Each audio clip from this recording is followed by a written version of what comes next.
I am very, very well, lads. Just hang on. We are Raw Pet Medics, and we're talking about protein. Indeed. This is Brendan. This is Connor. Hey. And we next week we're going to have the A-team as an introduction. Okay, that's what we were kind of discussing just then. So apologies, that wasn't the best professional intro in the world. Yeah, but not the A-team, because that's copyright. It might be the R-team with a very similar sounding name. Anyway, this is something we need to pass by the lawyer. So if anybody's any law degrees out there, please get in touch with the lads. R-team. It's a bunch of pirates. Anyway. Brilliant. So listen, Brendan, how was your week? How's the dig? Oh, the dig. Yes, the dig. So we now have it's got so stressful. My wife has left me. She's disappeared for a week. Anyway, at least she's hopefully not permanently. Work harder next time. Got to visit her cousin who's staying up in Northumberland. So I am home alone watching the destruction of the back garden at the moment. Wow. But no, looking forward to the end results. And it's an interesting time, only slightly stressful. Trying to fit in around work, but interesting times clinically with stuff going on with withdrawal of foods and what's the lowdown on this recall, lads? So we've had a group of cases reported from the RVC and a couple of other clinics that are something called Pancytopenia. Okay, and it's seen. So Pancytopenia is basically a reduction in the circulating cells. Okay, so it will manifest itself generally because the red cell counts also go down, so you'll get clotting disorders and things like that. But generally, it's a across the board sort of bone marrow suppression type of effect seems to be coming around. They're obviously seeing it in multi-cat households. So this is a cat food issue right now for this particular issue. And so they have withdrawn 3 foods which are made by one particular production company. And that has been highlighted just because it's in a multi-cat household. It's either going to be infectious or it's going to be something that all of those cats are subjected to. So environmental or nutritional. Have they got any idea what it is? Whether it's a toxin or excess of a vitamin, like the previous vitamin D problem? That's still up for debate, I think. They're still investigating it. There are reports out there that saying, well, it's because that additive to the kibble food, because these are, we all were waiting for them to try and blame the raw, and somebody did pop their head above the parapet and said, oh, it must be because you're feeding them raw. But we know that this is all kibble food, and they are thinking, is it one of the supplements that they're adding in rather than anything else? It would have to be something. There is a lot of murmurings around toxins and stuff as well. It would have to be something specific to cats, because they both make cat and dog food in the same shed. They use the same ingredients. Meat milk is into both. The additives, the preservatives, the vitamin and mineral mixes. Okay, they're probably coming from the same supplier. So it does eliminate a lot of the ingredients because it's just so much share between the two products. It's something that's unique for cats. I'm stumped. Wow. Well, I've looked through all sorts of things because we've talked about tularemia in the past, which is related to one of the mycobacteria sort of diseases and stuff, and it is I wondered whether you've got something like that going on, but who knows? At the moment, it's up for grabs. It's alarming, but we're waiting to see what that is. But it is really for you guys out there that are watching today. It is all about kibble foods, and we're hoping most of you guys are on fresh. Okay. And let's see where we're at from there. And to stir the pot a little bit on this idea, guys, just a tiny bit on this recall, that we shouldn't forget. And if we do a heart night, which I'm sure we will at some stage, we will be talking about DCM, which is something that most people have heard of now at this stage, even if they're not sure of what it is exactly. But that was a fiasco over in the States that roped in very high up levels of the government and all sorts, and nothing ever came of it. It's just another issue that disappeared. And what it turns out, it was definitely a repression of the grain-free industry. Now, this particular company making this product over here in the UK, I haven't a clue, guys. I just like stirring shit. that this is a grain-free pet food company. So we're not absolutely positive what's going on. Everything's very new, and the Facebook page that's dedicated to this thing is spinning up in numbers, and it's like, wow, there's definitely not that many cats affected that you know of, and yet there's a huge amount of concern because these things really do travel fast on social media. But the company's done a recall lightning fast, which was pretty unbelievable, and so that was good. But we don't know much more than that, so I can't help but be a little bit skeptical, which is healthy, and go, I'll wait till the final thing comes out, because I can't think what's unique about cat food. It's certainly alarming, because we've got clients coming in, say they've seen people queuing at the customer service desks in the couple of stores which are involved in trying to bring that food back and sort things out. So it is something that's important. If you've got friends, just say, look, you need to stop feeding that, you need to get onto fresh, obviously, but then you need to stop feeding that and take it back to the store. What about aflatoxin, boys? Are cats more sensitive to aflatoxin? Aflatoxin is one of the most toxic things on the planet. Yeah. But maybe cats have got a greater, so if you had 10 parts per million when it should only be 1 part per million, but dogs it takes 20 to have a negative effect, but cats anything over 8. I'm thinking maybe there's some kind of species. I think that's why the toxin sort of story is out there still being looked at, because if there is something that's going to cause those sort of problems, we know cats are really sensitive to all sorts of things. Even the lily pollens and stuff like that. It's their livers are particularly sensitive to assault. So it's really strange, isn't it? You've got this wonderful predator that's out there hunting, and you'd think that they'd harden themselves up over the millennia to cope with a few toxic bits coming from their prey. Yeah, but this is toxic grain. This isn't something that they would pick up off the ground. They would leave this in a heartbeat. There's loads of studies, Nick, on aflatoxin, and there's not a single one documenting cats that I have here, but you have got maybe 4 or 5 major studies. 98, load of dogs. 98 again, loads of dogs. 2006, loads of dogs. Sometime after, a load of dogs from aflatoxin, which is the rotten grain that, because wheat doesn't have to be treated the same way. In humans, we store them in silos, but wheat for pets can be left outside in the rain. And so the stories of people spraying these piles of grain with all sorts of fungicides, and phosphine gas was one of them. I mean, it's such a poison. This guy just spray it with green phosphine gas. The grain coming in would be green to kill the fungus on it. So that's where the aflatoxin was coming from. Don't know much about cats on that. Okay, that's something to look forward. Look at. I think. Okay, cool. So, Conor, anything interesting in your world? Nothing interesting. I went away for a couple of nights there to a hotel, which is very nice. First experience of somebody taking your kid away for a few hours, and you're watching her playing with other kids and stuff, and you're a bit nervous initially, and then you take out your book and you start enjoying yourself, and you go, this is very nice. So look, it was great. Yeah, very nice. That was for 2 nights. So yeah, lovely. That was it. Nothing else to report. Just I feel like I'm so busy. What about you, Nick? Anything cool? No, really busy, really happy. I'm going to bore you with another book. I wasn't even planning to do this, but this is what my current obsession, and it is food. The Gospel of the Eels. Oh yeah. Yeah. What's that about, Nick? And it's strangely enough, Conor, it's about eels. Okay, fair enough. I kid you not. And it talks about the as in the sort of East End jellied eel. Jellied eels. And it talks about where do they come from, where do they go, what do we know about them, and then he talks about his childhood, about going eel fishing. How do you fish for an eel, guys? Yeah. Now I know you don't. So there you go. Buy the book. It's brilliant. It's a bit of science, a bit of folklore, a bit of historical storytelling. Goes back to Archimedes. Was it Archimedes? Yeah, I think it goes back to him. Just a really nice little book. I would say they're an excellent source of protein.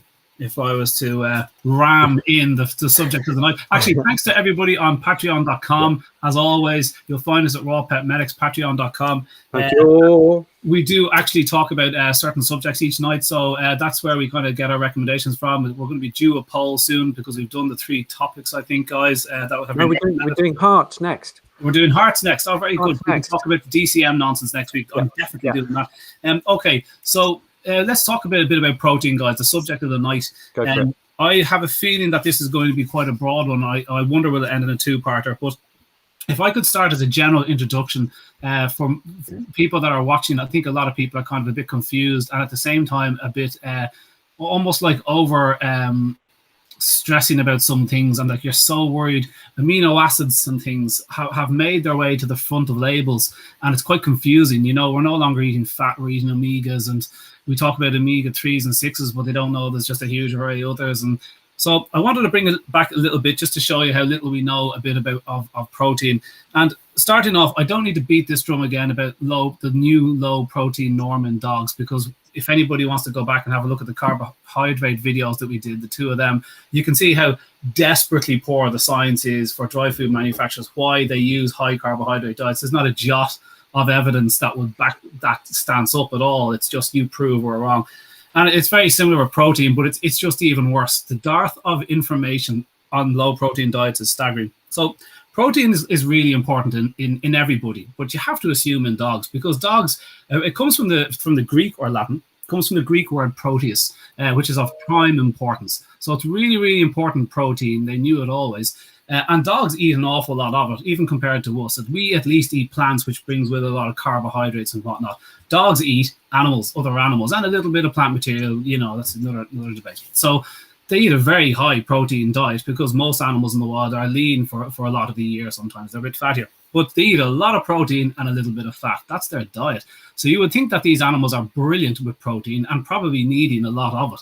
So, you know, if you were to look at one of these massive books behind a small animal clinical nutrition, before 2010, okay, there's over your shoulder, Connor. You know, there's that little. There's a book in the way. Sorry, that's terribly embarrassing. There you go. I must move that. So, small animal clinical nutrition before 2000. That's the book that was written by Colgate-Palmolive and is given to vets in college and told this is everything you need to know about small animal clinical nutrition. And very few really care that it's you know, published by Hill's Pet Food. So it doesn't mention raw dog food in the 1,300 pages. Huge book, actually very interesting in parts. But when you go to the protein bit and go, this should be important then, this is going to be very interesting. They use 2 studies to defend their use of 18% protein in dogs. Like, you have like a rabbit with the water sucked out of him is largely protein, 60-70% protein, 10% fat, and a bit of ash and stuff. Okay, so he's lots of protein and a bit of fat. Suddenly, dogs are being recommended to eat 18% protein, which is a minimum you're allowed to feed a dog and call it complete food, not the optimum. So any dry food using 18% protein is the legal, in inverted commas, minimum you're allowed to offer a dog. So before 2010, there was 2 studies used to defend this stance of any value. One was by Romsos and Ferguson, who, you know, have come up with some gems in the past. They did a study using beef and soy-based dry food. It was nearly irrelevant. It was from the early 80s. And the second study was by Torres in the early 2000s, and he used 6 dogs over 6 dogs fed 6 diets for a year. And on that basis, this 18% protein thing got a tick mark and said, this seems like a good thing to do. So for such an outrageous move from 70% protein down to 18%, it's an extraordinary move, which requires extraordinary evidence. And we have that's before 2010.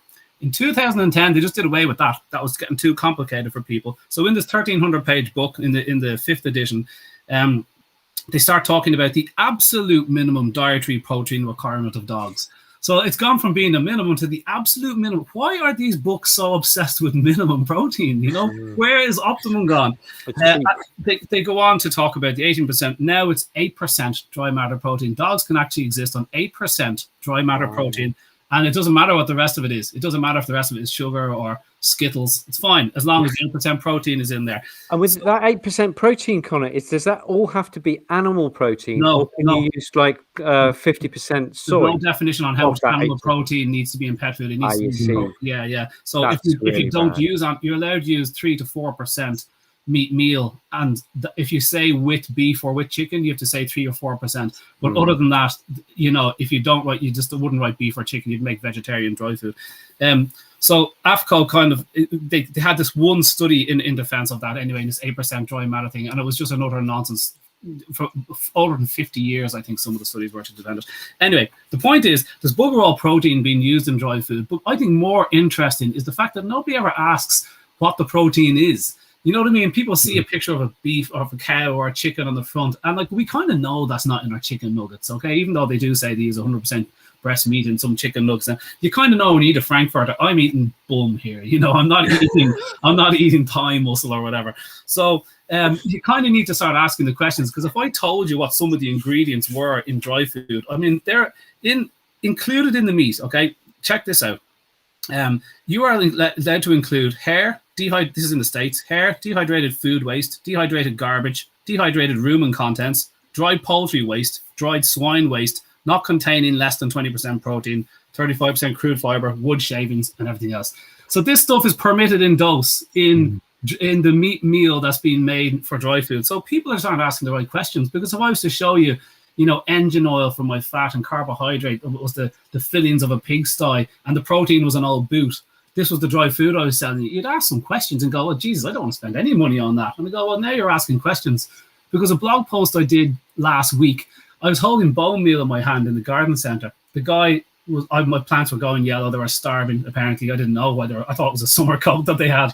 But because they always went yellow in summer, because these are bay trees. And so the hedge always went yellow. It always went green again in wintertime. So he goes, no, your plant's starving. It needs some bone meal, would be great. And I'm looking at the bone meal going, this isn't very vegetarian. And then I had a eureka moment. I posted this during the week, so apologies if everybody has seen this already. But I got thinking, this is bone meal, and bone meal is white, you know, ash. And I'm looking at it going, bone meal. Bone meal has to be the same thing as meat and bone meal that farmers spread in their land, which I've seen because my uncle's a farmer. And they call it, while gardeners call it bone meal because it looks exactly like dried bones, farmers call it meat and bone meal because it comes from a rendering plant. And I start thinking, oh my God, this is what meat meal is.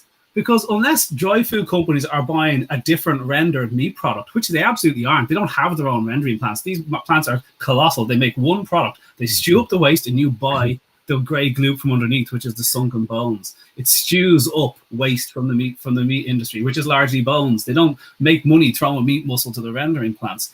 So I'm standing there going, oh my God, bone meal is meat and bone meal that farmers use and feed back to cows still in the EU. Okay, we take out the brains and spines. Don't we? They're still allowed. We do. BSE, yeah. Yeah, but you're that still was BSE. That's all banned now. You're not allowed to feed. You're not allowed to feed animals back to animals. You're not allowed to bolster your animal. Are you not allowed? I googled it and I got led astray. Then you're not allowed to bolster your your grain forages for winter fed animals with meat meal.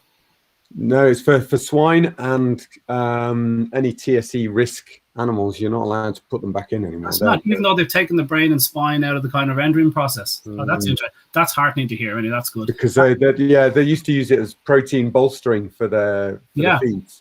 Although in 2010, when the Michael Pollan book was out, he was saying that they're feeding swine and cattle meal to cattle in the States with complete different regulations. And that's the thing. We are broadcasting around the world, and different countries have different legislation. Yeah. But following BSE in the UK, they took the stance that you cannot feed these specified animals to animals. That's good. Yeah, and it's really the same with pets as well. When people get wired to the fact that, you know, cats and dogs can go for rendering in the States, they can't go for rendering here. They must go for cremation.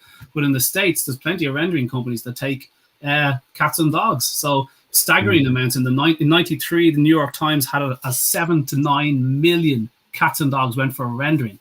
And renderers sell meat meal, and they sell meat meal to pet food companies. And so Tixon has traced this, that, like, you know, they've found the dry food companies that are buying the meat meal back. They're not DNA testing this stuff. Sodium pentobarbital, which is the stuff used to euthanize pets, is the second most common cause of dry food recall in the US after salmonella. You know, that's staggering. Imagine that. I mean, anyway, so I couldn't believe that, like, bone meal was meat and bone meal, and now it's meat meal to pet food companies. But there's bugger all meat in it because, you know, slaughterhouses and whatnot are experts at taking every bit of flesh off it. By the time you buy mince from a cow, they're practically paring it off the fat. Okay, so what they send into the rendering plants doesn't have meat left in it. Your job is to take the meat off the carcass. So meat meal is actually bone meal, which I'm staggered with. And now they don't even have to say meat meal. Now they call it dried meat or dehydrated meat. And yet I'm looking at it going, this is dried bone. There's no meat on it, you know? So that was an absolute... I ended up using seaweed, by the way, if anybody was wondering. I have tons You of couldn't put your hand in anything else. Is that? and I can't say it's working. The bloody things always go yellow. I'm right. It's just a yellow coat that this particular plant has. So like last of all, I just wanted to say to cat owners, the taurine thing is kind of interesting, right? We stress madly about taurine. It's the one amino acid that comes up when people start talking, except for tryptophan might help my dog calm down, like, which has only been shown in the dogs fed desperately low protein dry food. Every other analysis of that it doesn't work at all. You can't kind of just ram this stuff across the brain barrier to there's all sorts of stuff. So the taurine thing is interesting because in the 70s, what we're talking about next week, DCM, is a heart issue, and it's really a taurine related issue for the most part. And in the 70s, they stopped including taurine in pet food, which is essentially meant they probably stopped including meat altogether in the 70s in pet food. And this is where AFCO came from. As much as we love to slag them off, I do. AFCO came about really because the powers that be in the States, the NRC and a couple of others, stepped in and said, we've got to get pet food off the floor, guys, because tens of thousands of cats were going blind and dying and all sorts of issues from this lack of taurine. And it was the start of pet food recalls. It was the start of issues being flagged and recorded and stuff. It all came from this lack of taurine. And still today, people think, God, my dog doesn't have enough, or my cat doesn't have enough taurine. Is there enough taurine in this raw food? But taurine is the Latin. It comes from the bull, and it comes because ox and beef is a brilliant source of this amino acid. But I just wanted to finish with the fact that while we worried about that taurine issue, that was an ultra-processed pet food. We use so little of everything that if you add in anything, it'll be good for the animal. Raw goes the opposite way and gives so much protein to the dog, a normal amount, and because we vary it, the need to understand how you're going to use amino acids to increase the health of your pet, it's nearly not. It's nearly kind of a falsehood. Do you know what I mean? It's just this real kind of way we've broken it down when there is not going to be an amino acid shortage in your pet if you cycle through your proteins. It's one of the reasons why you should increase variation all the time, because you can't just feed one animal all the time and expect to get his protein needs, because it's going to have certain amounts. You're going to get lots of tryptophan from turkey. You're going to get bugger all up from fish or whatever other animal. So that's why I would say, if you're asking me my advice on protein, I'd say I wouldn't overthink this amino acid business. You're certainly not going to test an animal because it's so expensive to get down to the amino acid level. So you just got to cycle through it. And like we do our own diets, like as if certain amino acids are crucial for our own way of living. So Conor, in your book, do you talk about essential amino acids? And do you talk about why, if you're feeding meats, you're not really looking at, oh my God, we need to prop this particular amino acid up with this particular meat because they are found throughout those meat sources?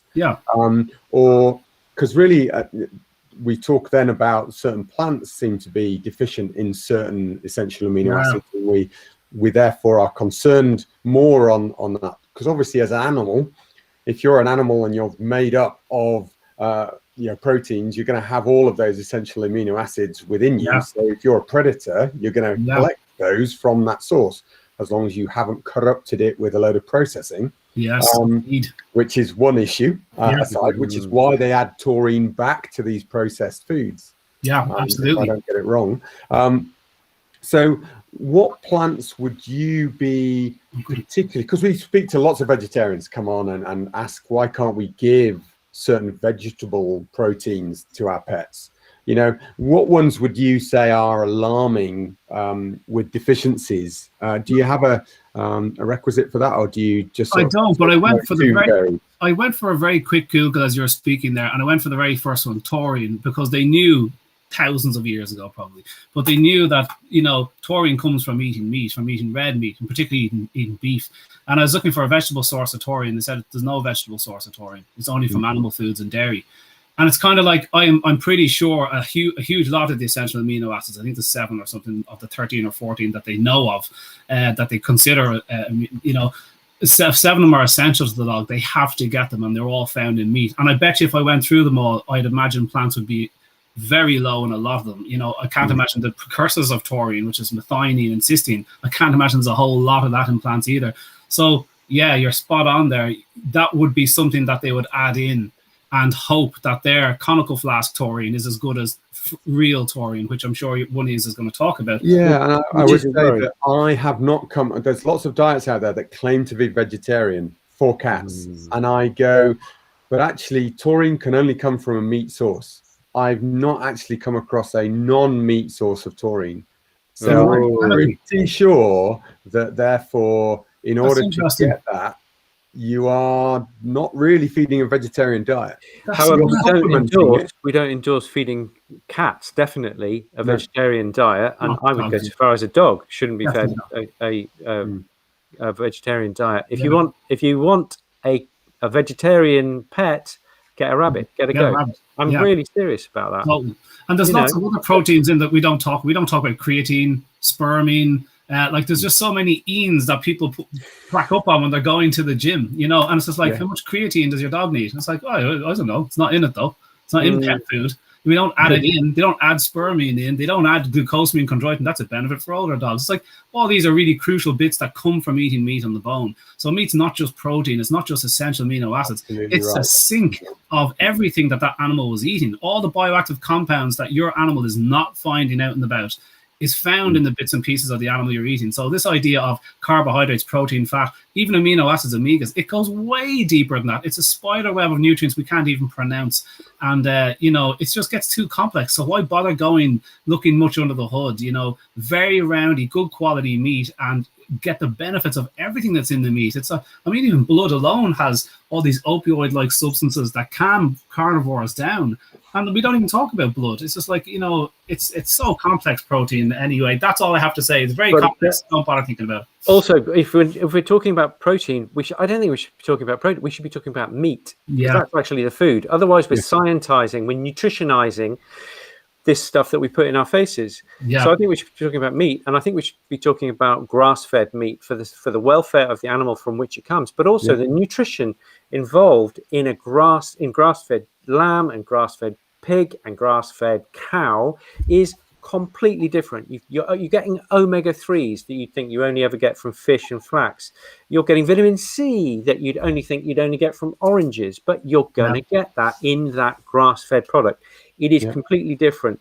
It looks like it's more expensive, but actually the only reason that the cheap stuff is cheap is because the petrol is subsidized and the farms are subsidized and everything else. It's actually the cheapest meat on the planet. And this is where I come in. I know we talked a few weeks back about the animal diet formulator, and quite a few people commented, wow, that's a really expensive bit of kit. And I made a comment earlier with regards to that, you know, it's great in theory if you are super worried about somebody coming after you and you're making a diet for huge numbers of people, but it is still based on the issues that you've got with AFCO and FEDIAF.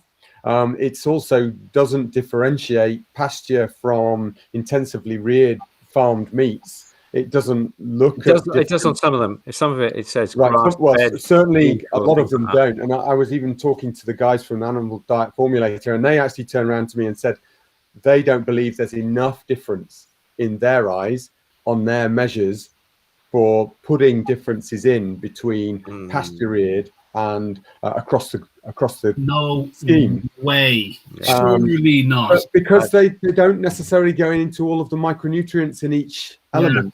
Yeah. For the balance. Yeah. What have they looked at to be able to make that statement? I think we need to. I think that, well, this is it. They talked about chicken, and we're doing a whole conference on this later in the year with the RFBS. To formulate or not to formulate. And we are going to explore this, but there is so much difference coming about. Measuring nutrients to calorific values and whether that's a true thing to do or not, looking at differences on absorption. But I think there's such importance in recognizing that something that's processed is not the same as something that's fresh. Something that is pasture reared, as you've just rightly said in my mind, is not the same as something that's been reared in a tiny cage in a barn. Yeah. Okay. And then the other bit is that, we know, facts down, protein X is not the same as protein Y. Hair and coat, keratin is a type of protein, okay? But boy, if you just feed that to your dog, you will see the poop factor go up tenfold because they just don't digest it. It acts like fiber for those carnivores. And it just bulks out their feces. So if you're wondering, my dog's feces is, they're packed with protein, but they are pooping like a trooper. Okay, it is probably that actually the protein source isn't actually that digestible. I mean, let's face it, you stick them onto a chicken and egg, recovery diet, and all of a sudden the amount of feces they pass zooms down to very little. And the same concerns me with this insect interest that's going on. I can understand if it was the grubs, there's a totally different, digestion and what's in those grubs ready to be utilized. But when it comes to chitinous outer coats of crickets and things like that, I can imagine, that's full of protein, but how digestible is that? Is it just going to bulk out? And I've certainly heard that actually it does give quite voluminous fecal matter when they go onto these insect diets. So, and there's the Royal Canin analergic. I can never say it, but it's their most unallergic of their diets, and they say on the headline it contains feather meal. That's where they're getting the protein from. It's so sad. There's a source of protein, but it's feathers. he said, the head man said, Levi said, the source of the protein isn't important. It's like, I beg to differ, man. That's just somebody just put up there. I think it was it Rutherford? Emma just said, seaweed, good old seaweed contains taurine. I never knew that. Red seaweed only. Red seaweed contains taurine. It's quite high content of it. I can't believe that. Nice factoid, Emma. And Emma. Somebody else said there, I talked to an Indian vet and the cats are fed purely on vegan diets, and they said that those cats were thriving. I say, well, like they said those cats were thriving. What we're lacking is a study of, the longevity of these animals and the health of them. Because I always compare it to, well, my mate's better than me at football. I keep saying it to him, and he smokes. What's that tell you about smoking? It tells you nothing. The test is 11 smokers against 11 non-smokers, and you watch the smokers lose in the second half. That's what those studies are lacking. We don't have these. Let's talk about second half. The football's on. Yes. Don't talk about that. So, Nick, what? Well, guys, where does protein come from? How do we make it? I think that's really, really important. So let me just take you through a little bit of that. I've got three little nuggets that I'd love to share with you. Number one is, how's it made? Because many years ago I studied this and I've been fascinated by it ever since. So that's number one. Number two is, what does the body use protein for? Is it just for nutrition, or is it just for your hair, or what is it? Let's have a look at that. And the third thing, I want to demonstrate what happens when you or your dog has permanently raised blood glucose levels. What happens with all that glucose floating around in your system? And I'll give you a little story about that. But so first of all, let's think about, if we may, let's think about a zip, a good metal zip, okay, and we twist either end so that we produce a helix, okay. That is my model of a DNA, okay. It comes from your chromosomes, which comes from your mum and dad. Thank you very much, mum and dad, and they come together, and that's why they splice together, okay. How do you get from DNA to protein in your blood, albumin in your blood, for example? Okay, this is how it works. I'm just going to go through it. I'm going to use lots of pictures, and I think it's really fascinating. If you want to go and make a coffee, now's the time to do it. Metal zip, okay, that's the real deal. And what you do is, in the middle of that zip, it's impossible to do in the real world, but let's pretend we can undo it so that half of the teeth are there, and then half the teeth are there, okay, just in the middle. We're zipped up either end, okay. So this is the DNA. It's really happy. It gets unzipped, and then what happens is mRNA, messenger RNA, comes along, and it's like a fork, and it's like a plastic, a pretty cheap and kind of throwaway. So it's a disposable RNA, and it matches onto your proper RNA, okay, and forms a match of that bit which has been opened up, because that's opened up has got your genes for albumin for your blood, okay. So you've now got an exact copy of a run of the gene which makes albumin. Fantastic. Where do you go from there? So that then floats out of the nucleus. We're in the nucleus here, by the way. That floats out of the nucleus into the cytoplasm, wonderful word, and finds its way to a ribosome, which is basically a factory, a sub-factory of the nucleus, And the mRNA then just gets laid down and it becomes the template, just as the metal zip in the nucleus was the template. Okay, that zip gets zipped back up and put away for another day. In the ribosome, you've got this temporary RNA, and what happens is there's a wonderful molecule in the cytoplasm called transfer RNA, which grabs amino acids one by one and links them down 3 base pairs at a time. Don't worry about the detail. It links them 3 base pairs at a time so that the one amino acid links onto another amino acid, links onto another amino acid, links onto another, until you have a chain of amino acids, which if it's short, you call a peptide. And if it's a bit longer, you call it a polypeptide. And if it's long and proper long, and that's kind of maybe a few hundred to a few thousand amino acids, it's called a protein. And that's how you make protein. It's basically like a string of pearls. We're changing our metaphors now. So now we've made our protein, okay? And it's like a string of pearls, and each pearl has a different magnetic charge. Now, lads, I know you're going to say magnets don't get, pearls don't get magnetized, but bear with me. These are magnetic pearls, and they've all got a different, yeah. So all the alanines have a certain magnetism, and all the histidines have got another different magnetism. So when you allow it to come together, it folds in one certain way, so it creates one certain shape.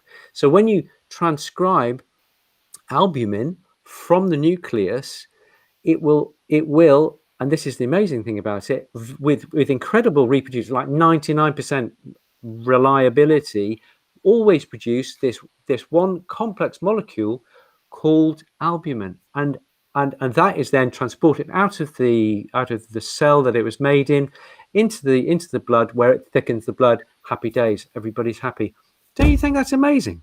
It is amazing that becomes a process. Like if you think about it, you came from one cell. For all those cells to come together to build your own stuff when you need a 3D printer style, I mean, it's nuts. It's like, oh, you need a bit more, of this particular proteins. They're non-essential amino acids. Essential amino acids you can't even make yourself. You have to ingest them.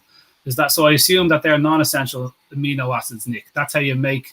They're the proteins you can make yourself. They are the proteins that you can make. Yes. Yeah. It's amazing that the body can just fix itself. We need more of that. Get making it, lads, and you get it from the building blocks. So histidine, for example, is an essential, which means you can't make it. It's as simple as that. Therefore, you've got to eat it. And there's quite a good argument for omnivory, and so it is. Well, unless of course you're a carnivore and then you're eating somebody else's meat that's already got it in. It's already got it in. Yeah, exactly. Yeah, so they're more clever than you. So, how do you use protein? Where do you use protein in the body? So it's used for antibodies, for example. These kind of stick-shaped things. Or multiples thereof. They are made of. They're made of protein. So no protein, no antibodies. No antibodies, you're dead in hours, because you're not going to be able to defend yourself. You also use it for enzymes. So if you give omega-3 to a chemist and you give them about a week and about $1 million grant, they will make you a couple of grams of DHA or EPA. However, the body, using these proteins, can stick that together for no charge, more or less, at all, and they'll do it 1,000 times over to make grams and grams and grams and grams in minutes. If you give it the building blocks. You give them building blocks, and the body will make it. So the enzymes are amazing. No enzymes, no EPA, no DHA. You disappear in a puff of inflammation. Also, messengers. More or less all your hormones are proteins. Yeah, for example, thyroid protein. Yeah, if that goes too high, you get really jumpy, and if it goes too low, you kind of get a bit sluggish or a bit aggressive, or what have you. So really important stuff. Structural components: your hair, your muscle. They are muscle protein. I'll just say for a second, your muscle protein. Can you see that? Yeah. Works when you contract. So when you contract your muscle, the two proteins, like they crawl along each other like this, and that is not much of a muscle, but you know what I mean. That was disappointing. It contracts up. That's how you get contraction. And also that you fall down each other the like this. importance of understanding that bone is not just some mineral dead material. No. It is a Yes, protein course. matrix, It's which very is protein then rich. mineralized. Which comes back to your point, Connor, about the bone meal. Because you could make it just out of bone, and there would still be quite a high protein content. Yeah, it's half protein or so, isn't it? You know. Yeah, it would be. Load of Okay, lice. so then it's transport as well. We talk about LDL transport and cholesterol. Then my final point, just in the last thing, is I just want to talk about protein. Lovely. That's your lunch. Okay, and what I'm glad happens? you presented that in that way. Yeah. Sideways. That's not what you said half an hour ago. And what happens, right? What happens when you have a persistently raised glucose level in your blood? Right. This is what happens. These. Can you see that? Is that Sounds like you're scattering things on the floor, Nick. That's hundreds and thousands. Lovely. Okay. So basically, you're just your proteins are just getting clogged up with the glucose, and that's called glycolysis, but you can call it getting clogged up with imagine sticking your hands in honey and then walking into the kitchen to try and make a meal. That's called getting clogged up, and that's what happens when you have that. But glycation, isn't it? This is glycation. That's right. And when you've got loads of it, you'd also get what they call, don't take those home for the kids, advanced glycation end products. Can you see the ends are glycated? Yeah. That's when they talk about AGEs. That's what you need to bear in mind. Advanced glycation end products. So this is glycation that happens all the time. And when you really go to town, you get advanced glycation end product. I thought it would stick a bit more, actually. and we talk about that as one of the age indicators, don't we, Nick? Which is not just age as in AGE, but also age as in how old we feel, because it's about how well we function, how well those proteins function. So there's the telomere ends of our DNA, which if that shortens, that's another aging sign. And then there's the things like the glycation products that you're talking about that can happen both on cell surfaces, enzymes, all sorts of factors, which also means that those don't work as efficiently, and we call that an aging. And it's one of the things that nutritionists often will, they'll test you for to get your glycation age, okay, rather than your, how does that compare to your true age? And I think it's really interesting to see how that's been put out there now as a new way of looking at your health, rather than just being. Look on value all over that, aren't they? Yeah. That's the thing they're trying to use. That's their secret weapon to live over 150. Isn't that that's the dream of all these guys? But they're looking at ages and all kind of stuff. Who's this? Yeah, it's very interesting. All the guys, all the Elon Musk loves a bit of it. He loves all the what's the name of the group of people that they all swear they're going to live over to 150. Oh wow. Yeah, so apparently it's very doable as long as you slow down this. They say it's just aging is just a disease. That's their thing. So yeah, I never looked into it. I don't have anything to add here, but wow. Yeah. Yeah. Guys, You know what? If you live 150 years and you have to, not get angry, not like getting angry, or not have fun, or not take any risks, trampolining would be out, and going to a party, having fun, having a little beer every now and again, those kind of things. Do you really want to live to 150 it's the life in your years, not the years in your life, isn't it? No, totally. We haven't really. I mean, there's so much other things. So I wanted to talk about maillard reactions and stuff as well. I was going to come into digestion. We'll have to do protein too, because we're protein too in a moment about digestion and the different proteins. Yeah. There's an interesting. People are wondering about certainly on my page there. They were saying, the effects of cooking on your meat. Can animals live on cooked meat diets? I'd love to be able to tell you there was any studies on that. There isn't. We have different types of cooked products, but we don't have kind of a well-made, gently cooked diet, because the secret about cooking is low and slow and avoiding the high temperatures where meat goes antigenic and it can cause you troubles. So it's how you cook that meat would be interesting, and the things that are lost when you cook, and how you cook the bits and pieces, and using the water they're cooked in, and all sorts of stuff. So maybe there is another episode in this, guys, where we talk about that kind of thing. And there is times you can use amino acids and stuff. There is supplements and stuff, I'm sure, that work. But I'd like to talk about the tryptophan delusion a bit, and I'm sure we'll think of a million other things in these questions that we're not. Yeah, because we've not even touched on microbiome. Yeah. Oh God, no, I did touch on it because I've just said it. There we go.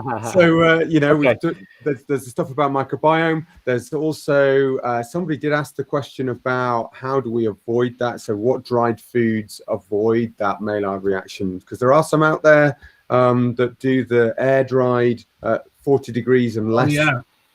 So why would we consider those, and would we consider those versus raw in certain circumstances?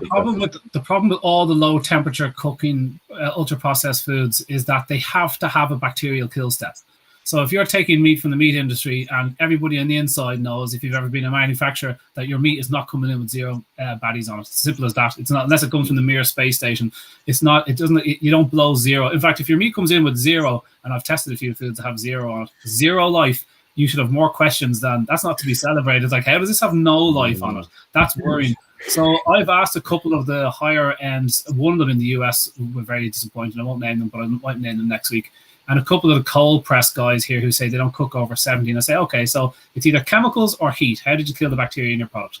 And there's a couple of dodgy answers. And I said, the chemicals or heat, which one was it? Oh, well, we do use a drying step, but we don't call it cooking. And it's like, yeah, you see, there you go. If your drying step is over 100 degrees, that's the sort of cooking we wanted to avoid when we bought your cold pressed pet food. So unless there's a cold pressed pet food manufacturer out there that can correct me on that one, and I really hope there is. So you're left with guys that are drying meat using air and dehydrators, which is absolutely brilliant, fantastic to them. But that is very difficult because the meat going into that machine has to be zero bacteria, zero pathogenic bacteria, which is a very, very big ask. It's doable because some companies are doing it, but it's extremely difficult. So I hope that's kind of, there's more time can be spent on that answer, guys, I'm sure. But well, we're going to do that following, but next week we promised hearts. Yeah, okay. Heart. Yeah. So we're going to talk about hearts. Okay, we're going to talk about, which we'll revisit some of the stuff about what goes wrong, how nutrition can affect that, and what things you can add in heart disease. So that's all next week. So guys, we look forward to seeing you then. We're going to then look at probably the week after, depending on who's around, because holiday season's coming. And obviously we keep getting reminded in the comments list about, are we not watching the football? So depends which match is on as to whether we're actually going to be presented. But I'm sure Protein 2 will be certainly highlighted. Yeah, be in the pipeline. Yeah. Brilliant. Fantastic. So thanks to everyone again on patreon.com for thanks to Patreon. Thanks to everybody. Yeah, that keeps us all going. And so yeah, guys, that was really good. And we'll do a poll then next week on the next 3 topics that we're going to be covering. So we've got a long list and we can pitch them to you, and you can just pick 3, and whoever gets the most votes, that's the way we do it. So we will see you this time next week, guys. Keep your questions coming. Any questions you need answered, send them to Patreon, and we'll get them as soon as we can. Okay, guys. Thank you, guys. Thanks, guys. All the